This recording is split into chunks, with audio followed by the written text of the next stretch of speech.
Hello dear student, I am Najmus Seher, lecturer in business studies, Vishwamana PU College, Chitradurga. So dear student, in previous video we have discussed the third chapter of your syllabus called Private, Public and Global Enterprise. In that specifically we have seen regarding the meaning and concept of public sector and private sector. So particularly we have discussed one of the traditional form of state enterprise called departmental undertakings in detail. In today's video we shall discuss one more form of the public sector is called statutory or public corporation. Statutory corporation or public corporation. You can use any one of the word. Okay, you can write it as a statutory or a public corporation. So, the statutory or the public corporation is one of the modern form of state enterprise. It is considered as a modern form of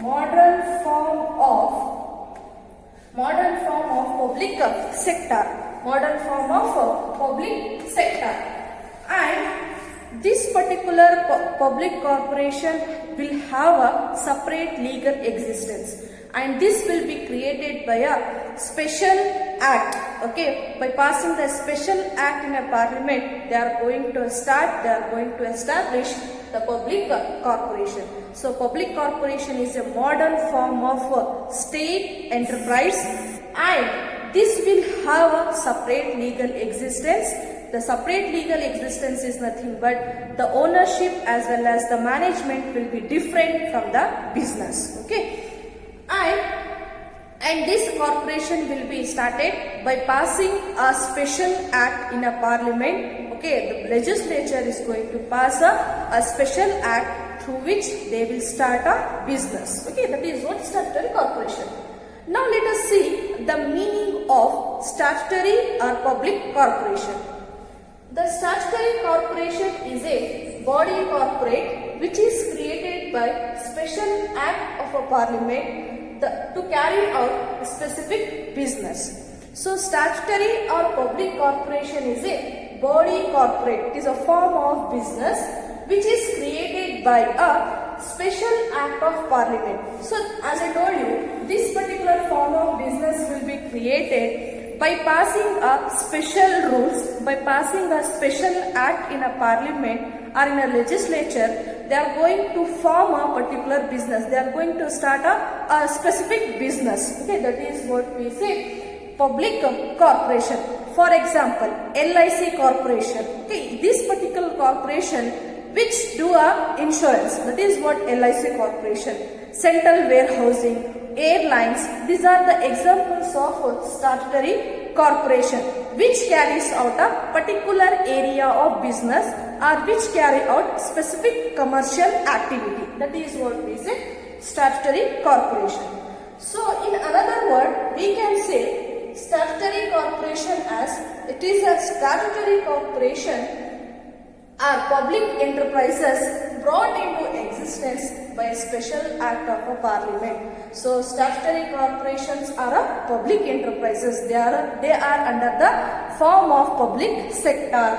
Okay, it is a public enterprises which is brought into the existence, which is started, which is established, which is framed by passing a special act of parliament. So by passing the special act in a legislature, they are going to form the public enterprise. This special act of parliament, okay, the special act will define, okay, the special act of the act will define the rules and regulation, powers and duties, and responsibilities and duties of the employees, and their relationship with the other departments or their relationship with the government. That is what the special act will says. So this particular act will defines, clearly states, clearly mention, okay, which will give you clear-cut idea regarding your powers as an employee of public corporation, what is your responsibility, what is your authority, what is your duty, everything will be defined in this particular act. That act will also defines the rules and regulation to be followed, and what is their relationship, what is the employee's relationship with the employer, and what is public corporation relationship with the government. That all everything will be defined under the special act provisions. Okay, in provision or in act, everything will be clearly mentioned. And this particular public corporation will carry out a particular form of business activity, a specific form of business activity they are going to follow. The examples like Airline Corporation, LIC, Central Warehousing Corporation, examples of a public corporation. Now let us discuss the nature of public corporation. So here are some of the characteristics, nature or the features of a statutory corporation or public corporation. The first feature or the first basic characteristics or the nature of a public corporation is statutory corporations are set up under the Act of Parliament. As we have seen in the meeting itself that the statutory corporations can be established or can be brought into the existence by passing a special act in a parliament. Okay, by passing a special act in a parliament, they will start or they will set up a statutory corporation in order to carry out a particular commercial activity or in order to carry out any type of specific type of business activity. This special act or the act will defines the powers, duties and responsibilities of the employees as well as their relationship with the government and other department. So, statutory corporations are set up or they are established by passing a special act or set up under the Act of Parliament. Okay, this act will clearly states about the powers, about the duties, about the privileges available for the employees as well as their relationship with the other departments. That is what the first nature of a statutory corporation. The next one is it is owned by the state. So the financial the finance, the amount, the capital will be wholly, totally contributed by the government. So that is the state is nothing but the government. It is the statutory corporation is wholly owned by government, and they will contribute capital or investment to the state corporation for their expenses. Whatever the profit derived from the public corporation, that can be utilized by the public corporation itself. Okay, remember this point. This public corporation is wholly owned by the government. Government is responsible for their expenditure. Okay, whatever the profit or whatever the revenue, revenue earned by the public corporation, that amount, that revenue can be utilized for the betterment or for the development of a public corporation. They need not to send such profit to the government. Instead, they can make use of such profit. Again, this particular public corporation can raise the amount or capital from the public. They can raise the capital, by following or by doing their activities. That is what, by selling their products at a profit, they can raise the capital from the general public. That is what it is owned by the state government.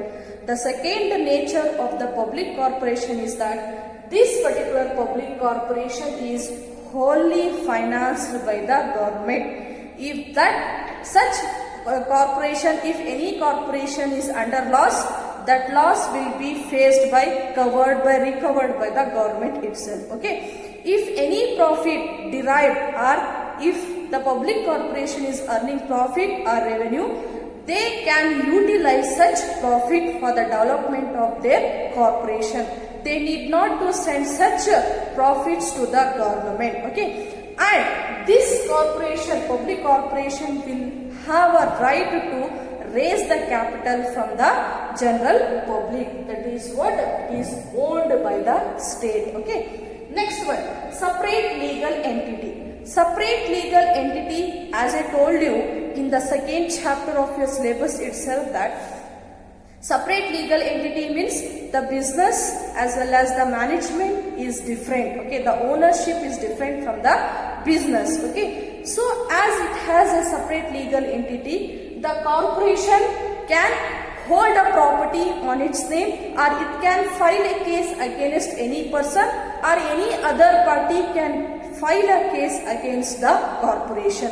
That is what we say, separate legal entity. Separate legal entity in the sense the management and the ownership is different from the business. Okay, it has a legal existence. It can sue a case or being sued a case, okay, on any person, and even it will have a right to hold a property on its name. That is what separate legal entity. Next, it is free from the budgets as well as control.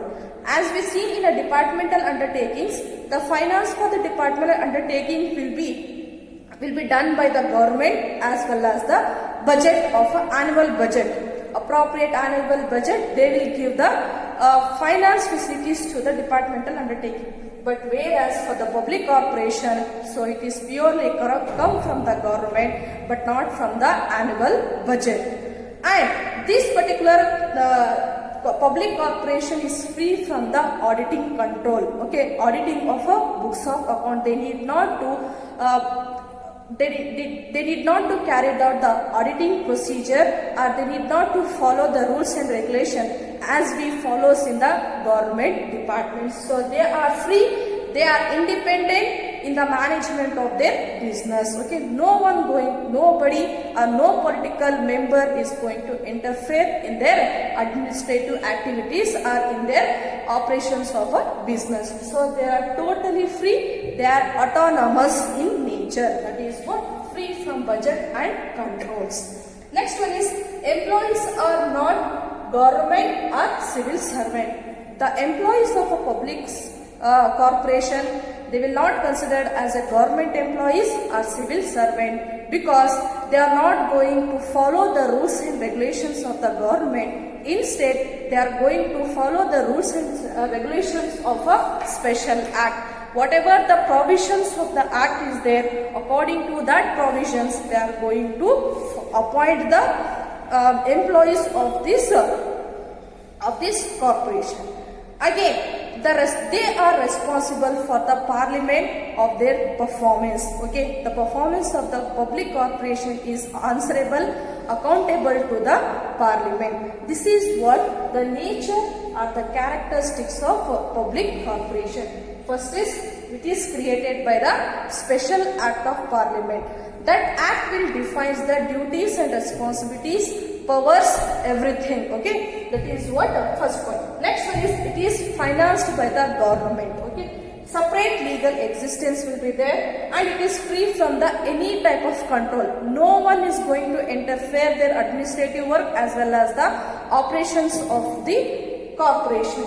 Next one is, employees of the corporation will not considered as a government employees, or they are not going to consider as a civil servant, because they are not following the rules and regulations of the government. Instead, they will follow the appointment provision which will be defined by the special act of parliament. And even the salary for their employees will be given by the corporation but not the government. This is what the characteristics of public corporation.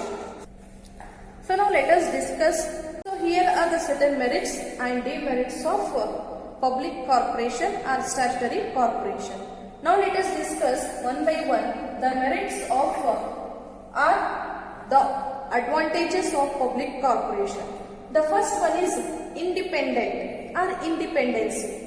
The public corporation is a autonomous institution. It is a autonomous, free from all the rules and regulations. Okay, regulations, free from regulations. That is what we say, autonomous. It has a freedom in the carrying their day-to-day activities of business, and there will be a high degree of flexibility.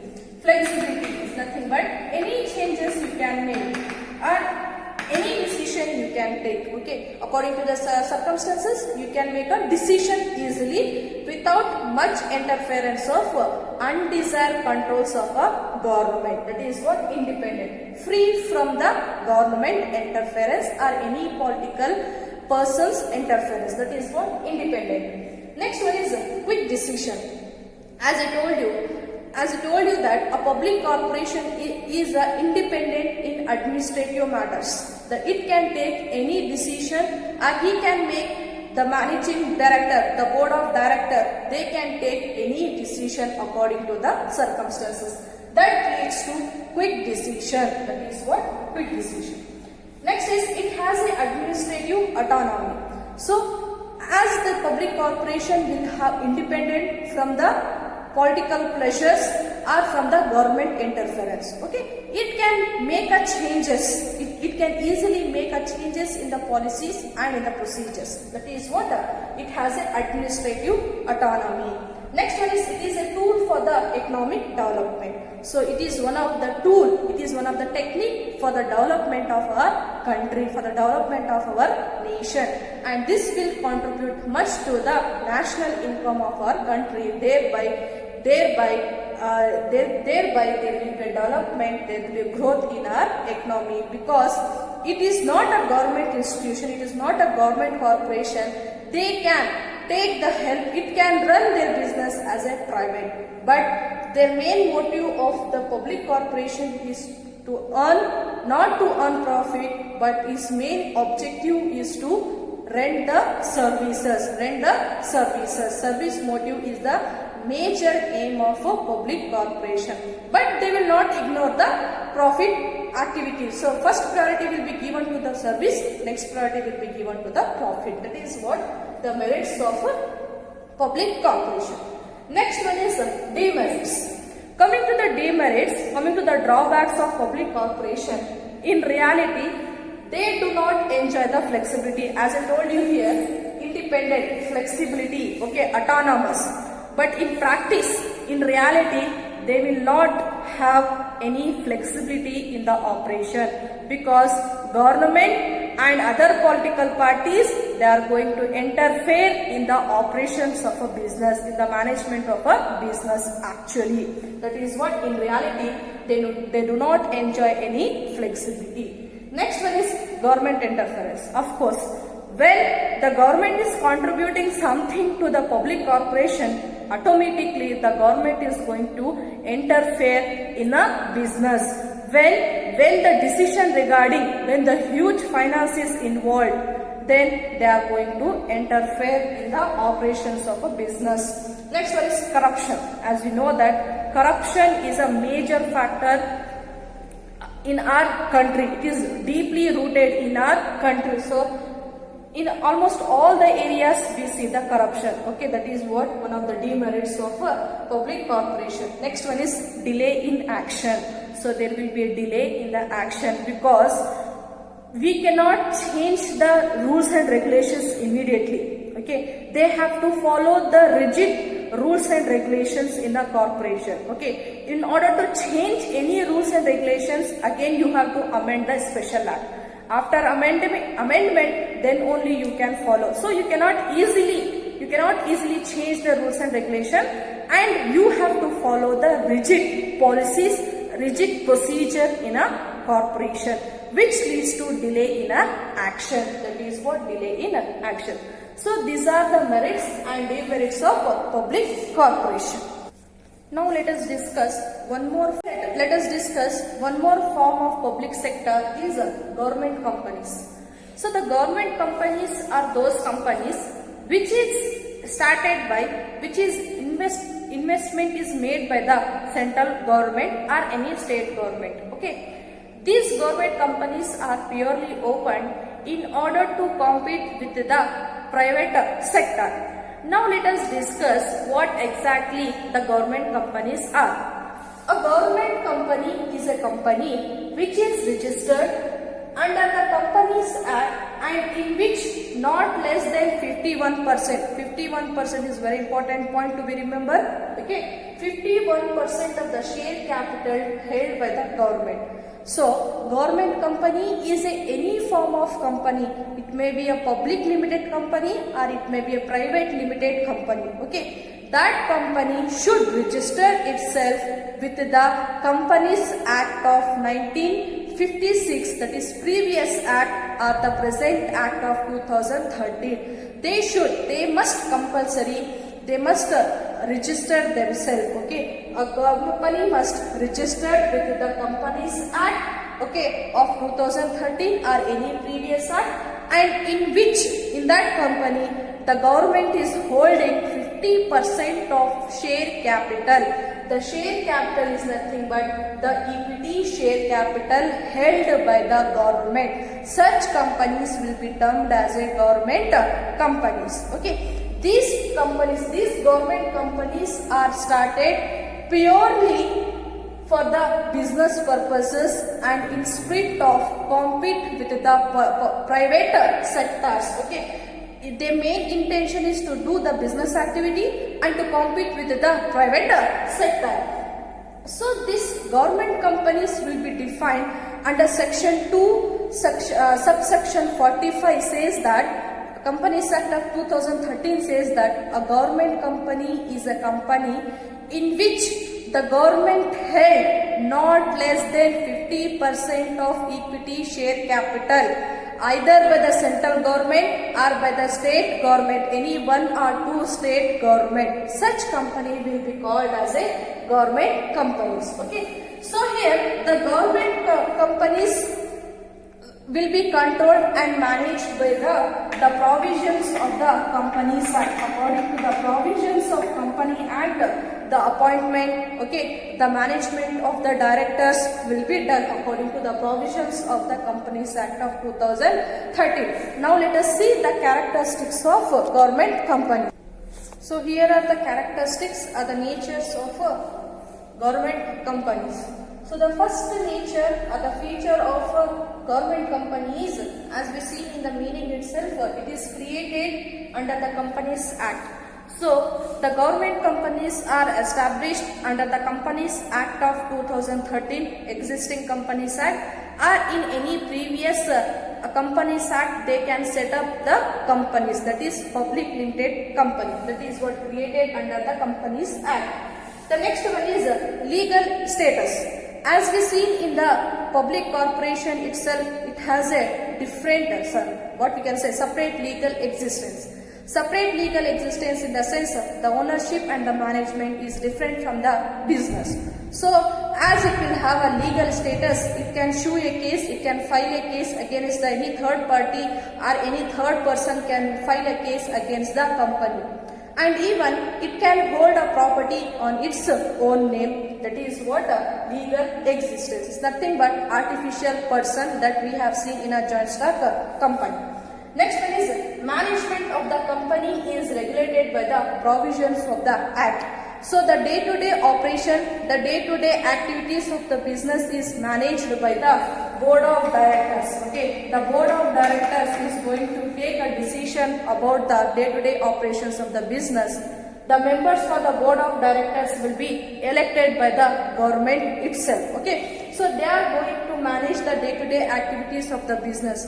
But okay, the management of the company is regulated by the provisions of Companies Act of 2013. According to the rules and regulations of the 2013 Companies Act, they have to manage the business. That is what management.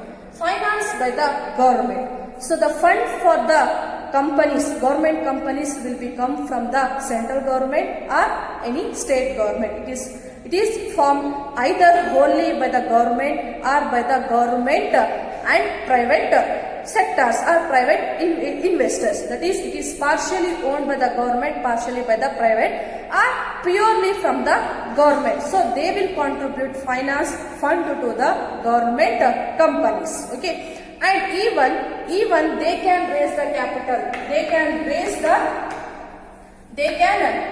the capital from the public by issuing shares, or they can get the loans from the banks, okay, from the financial institution they will get it, and whatever the profit revenue will get it, no need to pay to the government treasury. They are not going to give any profit to the government treasury. Instead, they can utilize such profit for their departments, for the company betterment. They can use it.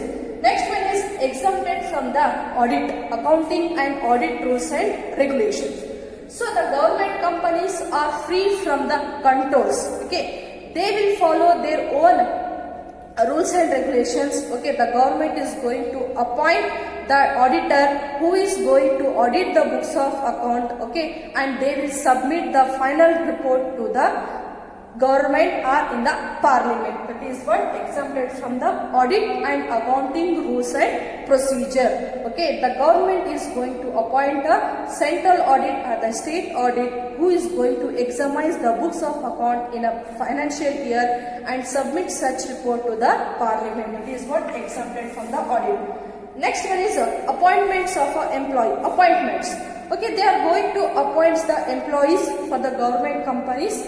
The government company's employee will be not called as government servants or civil servant, because the memorandum of association, MOA and AOA, these are the very basic documents of the company which we have seen in a second chapter regarding MOA and AOA. So according to the rules and regulation mentioned under the memorandum of association as well as the articles of association, according to that they will appoint the employees for the government companies, and even the salary will be paid by the companies itself. The government, they are not going to pay the salaries to the employee. So this particular MOA and AOA defines the objectives as well as the rules and regulations. Okay, according to the rules and regulations of these two basic documents, they will appoint the employees for the organization. These are the feature or the nature of a government companies. Now let us see the merits and demerits of government companies. So here are some merits and demerits of government companies. The first merits of government companies, a separate act in a parliament is not required. As you know that this government companies is started according to the Companies Act of 2013, which is already there in a parliament. It does not require any special act that we see in a public sector. Okay, so here we can start a business by registering our business name in a according to the Companies Act of 2013. According to that we can start our business. We did not to go for the special act in a parliament. That is one merit. Okay. Next one is legal status. About the legal status, which we already discussed this in a feature itself. That is what it has a legal existence. It can sue a case or being issued by any third person, or it can hold a property. That is what legal status. Next one is autonomy. Autonomy in the management of the day-to-day business of the business activities of the business. Okay, day-to-day activities of the business. They will have the autonomy, means freedom in doing their activity, and they can take a decision according to the circumstances. So here you can make a easy decision without any delays. You can take a decision. Okay, nobody is going to interfere in the management of a business. Okay, thereby you can take a decision in timely. That is what autonomy. Next one is it provides goods and services at a reasonable prices. So these government companies will provide goods and services at a reasonable price in a market and curb the market at the time of at the time of demand condition, okay, it will stabilizes the prices of a product by selling their goods and services at a reasonable prices. As these government companies, they will run their companies on a commercial basis. That is what are the merits of government companies. Next one is demerits, drawbacks of government company. The first one is it evades the constitutional right. The constitutional right in the sense the government companies is not answerable either to the government or either to the general public or to the parliament. The performance of the government companies are not answerable. It is not responsible to the general public or for the parliament or in the parliament. They are not going to answer. Okay, that is what one of the demerits. However they can carry out the business activity because they are not responsible, they are not answerable to any person. Because of that, the majority of the government companies are under losses due to the least interest of the directors, as well as they are not responsible to any person. Because of that, the government companies are under loss. Okay, the resources are not being used in an effective manner. Next one is government is a sole shareholder in the management and the control of the government company. As the government will hold 51% of shareholder, government become a sole shareholder in managing and controlling the business activity. That is one of the demerit. Next one is the board of directors of the companies shows least interest because the salary the paid by the official, the government is going to pay the salaries to the official. Because of that, they will not show interest in the management of the business. Even they will try to please the political persons. Pleasers means what? They spend much of their time in praising the political parties or they spend much of times with the minister because the government is going to elect them. Because of that, they will not show much concern to the development of a business. Instead, they spend much of time with the ministers, with the top government officials and the political leaders in managing the managing the business of the company. That is what demerits of government companies. Okay, thank you.